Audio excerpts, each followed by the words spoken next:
ታሞ ሆስፒታል ሄዶ ዶክተሩ እንቁላልና ስጋ በብዛት ብላ ሲለው እናንተ ቤት መጥቼ ነው። አረጨዌ እማማ ማታ በህልሜ ደረቅ እንጀራ ስበላ አደርኩኝ። ፍቱልኝ እስኪ። ተመልሳተኛ ወጥ ይጨመርልሃል። መግደል መሸነፍ ነው ይለን የነበረ ተሸነፈ መሰል ይገድለን ጀመረ። እዚህ የመጡ ሶሪያውያን ራቱ ከዚህ ሀገራችን ይሻለናል ብለው እየተመለሱ ነው።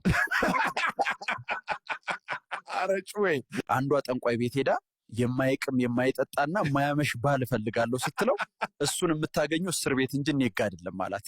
ጉራጌው ጀለስ ለምንድን ነው ቁርስን ምሳ ላይ የምትበሉት ስትለው ጉራጌ ኪሱን እንጂ ከርሱን አይሞላም ሲልህ። ዛሬም በህልሜ ከአብይ ጋር ዳቦ ስበላየው። ፍቱልኝ እስኪ።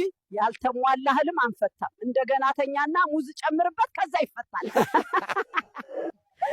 ህይወቴን እቀይራለሁ ብዬ ቻይና ብመጣ ፓስቲ ጠባሽ አደረጉኝ እኮ።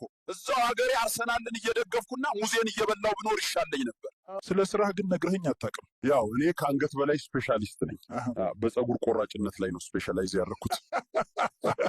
ማትስ ቲቸር ሊሞት ደርሷል አሉ። ሄደን እንጠይቀው።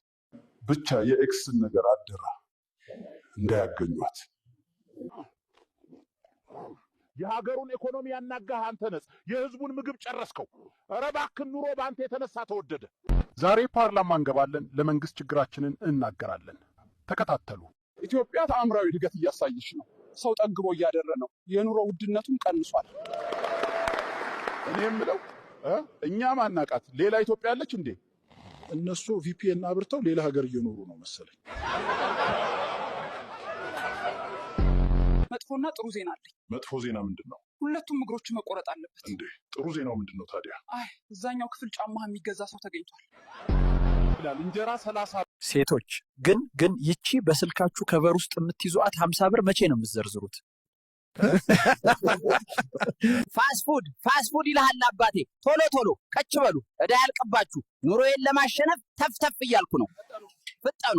የመንግስት ሰራተኛ ስንት ዓመት ቢሰራ ነው የራሱ ቤትና መኪና የሚኖረው? እንደ ስራው ይለያል።